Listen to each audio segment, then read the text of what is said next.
سوال: کیا مفتی طارق مسعود صاحب نے رسول اللہ صلی اللہ علیہ وسلم کی شان میں توہین کی ہے اس ویڈیو میں؟ اور مثالیں دیکھ لو قرآن کی، جو آپ صلی اللہ علیہ وسلم نے مثالیں دی ہیں قرآن میں، اور آپ نے کہا کہ میری مثالیں نہیں، کس کی ہیں؟ نبی صلی اللہ علیہ وسلم نہ لکھنا جانتے نہ پڑھنا جانتے. پہلی آیت کیا نازل ہو رہی ہے علم کی فضیلت پر؟ اقرأ بسم ربک الذی خلق. مجھے بتاؤ کوئی ایسا شخص جو نہ لکھنا جانتا ہو نہ پڑھنا جانتا ہو، وہ لکھنے اور پڑھنے کے فضائل بیان کرے گا؟ بہت مشکل ہے. پولیس بلاؤ بھائی، پولیس کا کیس ہے سیدھا. ابے ایسا نہ آئی جائے انگلش میں کوئی ترجمہ کر کے بول دے.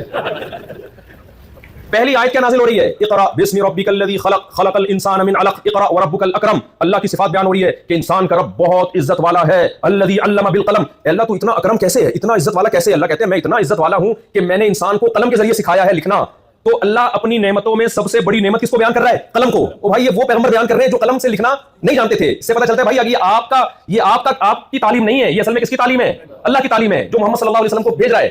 سوال پیدا ہوتا ہے بھائی، جب قلم کی اتنی ویلیو ہے، لکھنے کی اتنی ویلیو ہے، تو پھر اللہ نے محمد صلی اللہ علیہ وسلم کو لکھنا پڑھنا کیوں نہیں سکھایا؟ اس کا جواب یہ ہے کہ اللہ کے ذمے قلم کی ویلیو بھی بیان کرنا ہے، محمد صلی اللہ علیہ وسلم کا پیغمبر ہونا بھی بیان کرنا ہے. اگر آپ صلی اللہ علیہ وسلم لکھنا پڑھنا جان لیتے، لوگ کہتے ہیں وہ بڑے زبردست اسکالر تھے. بھائی بڑے بڑے اسکالر تو ایسی اچھی باتیں کر کے جاتے ہیں. کوئی میکینک تھوڑی لکھنے پڑھنے کی فضیلت بیان کرے گا. ہمیشہ اسکالر ہی بیان کرتے ہیں پڑھائی کی فضیلت، لیکن جس کو لکھنا پڑھنا نہ آتا ہو وہ فضیلت بیان کر رہا ہو کس کی؟ قلم کی. 1400 سال کے بعد بھی آج یہ آیتیں پڑھی جاتی ہیں. اس قوم میں جو نہ لکھنا جانتے تھے نہ پڑھنا جانتے تھے، قلم کی فضیلت بیان کی جا رہی ہے. یہ پیغمبر صلی اللہ علیہ وسلم کا معجزہ 1400 سال کے بعد بھی آج چڑھتے سورج کی طرح چمک رہا ہے. یہ کس کے پیغمبر ہیں؟ اللہ کے. ان کا اپنا پیغام نہیں ہے. یہ ہمارے پیغمبر صلی اللہ علیہ وسلم کو نہیں علم تھا کہ نون آنا چاہیے یا الف، کیونکہ آپ نہ لکھنا جانتے اور نہ پڑھنا. اور اس سے بڑا کمال یہ ہے کہ بھائی کاتب وحی تو جانتے ہیں نا، انہوں نے جو لکھ دیا وہ اب تک چینج نہیں ہوا ہے. تو یہ غلطی ایسی غلطی کروائی گئی ہے جو دیکھنے میں غلطی ہے، لیکن یہ پیغام دے رہی ہے کہ جو لفظ نبی کے سامنے جیسا لکھ دیا گیا، بعد میں کسی کو اس میں چینجنگ کی اجازت نہیں تھی، وہی چلے گا. قرآن نے جگہ جگہ یہ چیلنج کیا، وما تخطه بیمین، کہ یہ قرآن جو ہے آپ کے دائیں ہاتھ میں ایک لفظ نہیں لکھا.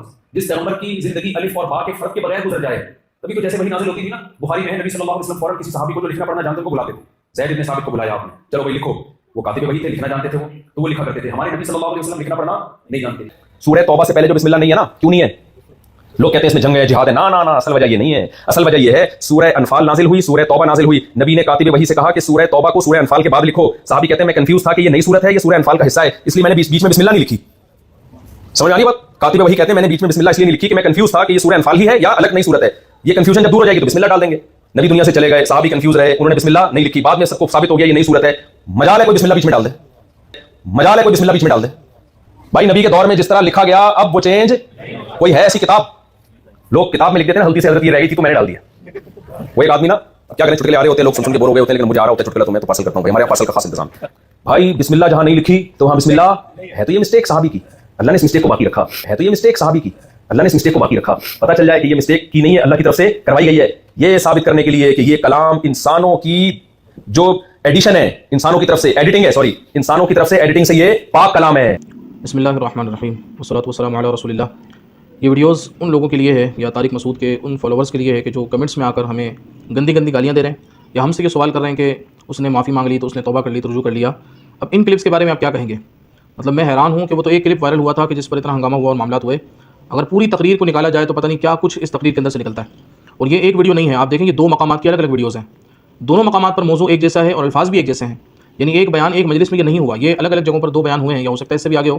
تو آپ اس میں دیکھنے کی مطلب حیران ہوں گے کہ کس طرح کوئی اس طرح حضور کی شان میں الفاظ استعمال کر سکتا ہے. یہ پیارے آقا کریم صلی اللہ علیہ وسلم کا جو لقب خاص ہے امی، اس کی وضاحت کوئی اس انداز سے بھی کر سکتا ہے کہ معاذ اللہ ایک عامیانہ انداز، ایک جاہلانہ انداز جس کو ہم کہہ سکتے ہیں کہ رسول اللہ کے لیے جو ہے وہ استعمال کیا جا رہا ہے. اور حیرانگی کی بات ہے کہ اپنے آپ کو مفتی بھی بندہ کہے، اتنا مشہور بھی ہو. اب کل ایک نے کہا کہ اس کے تو اتنے فالوورز ہیں اور آپ کے تو اتنے فالوور نہیں ہیں، تو اتنے لاکھ فالوورز لے کر ایسی شرمناک حرکت کرنے سے تو بہتر ہے کہ بندے کے کم فالوورز ہوں اور وہ نبی کا دفاع کرے. یہاں تو کوئی مسلک کی بات نہیں ہو رہی، صرف غیرت دلائی جا رہی ہے ان لوگوں کو کہ جو بلا وجہ اس کو بے قصور کہتے ہیں اور ایسے شخص کی بلا وجہ تائید اور حمایت کرتے ہیں. ہمیشہ یاد رکھیں نبی پاک صلی اللہ علیہ وسلم کی ذات پر اگر کوئی بات کرتا ہے تو اس کے ساتھ کوئی کمپرومائز نہیں ہونا چاہیے. ہم اداروں کو بھی کہتے ہیں کہ آپ خود نوٹس لیں اس چیز کا، اس کی پوری تقریر نکلوائیں اور اس تقریر کو پورا سن کر مکمل جو فیصلہ بنتا ہے وہ کیا جائے. کیونکہ اب جو آگے مزید کلپس آ رہے ہیں مارکیٹ کے اندر تو یوں لگتا نہیں ہے کہ یہ کوئی 1-2 جملوں کی بات تھی یا 2-3 منٹ کی بات تھی. یہ باقاعدہ طور پر ایسا لگ رہا ہے کہ پورا 1-2 گھنٹے کی جو تقریریں ہوئی اور بلکہ 2 مقامات پر ہوئی ہیں، 2 الگ الگ مسجدیں ہیں، 2 الگ الگ لوگ بیٹھے ہوئے پیچھے. تو یہ بہت ہی حیران کن ہے، افسوسناک ہے. اللہ تبارک و تعالی ہم سب کو اس سے محفوظ فرمائے. اور یہ ان لوگوں کے لیے شرم کی بات ہے کہ جو بلا وجہ طارق مسعود کی حمایت کر رہے ہیں اور ہمیں جو ہے وہ درس دے رہے ہیں، تعلیم دے رہے ہیں کہ ان کو یہ کر دو وہ کر دو. یہ آپ کی کیا اوقات ہے؟ بھائی ہماری کوئی اوقات نہیں ہے، تمہاری بھی کوئی اوقات نہیں ہے اور آپ کے مفتی مسعود کی بھی کوئی اوقات نہیں ہے. لیکن رسول اللہ صلی اللہ علیہ وسلم کی بہت بڑی شان اور عظمت ہے اور حضور علیہ الصلوۃ والسلام کی شان اور عظمت کے معاملے میں کوئی کمپرومائز نہیں ہے.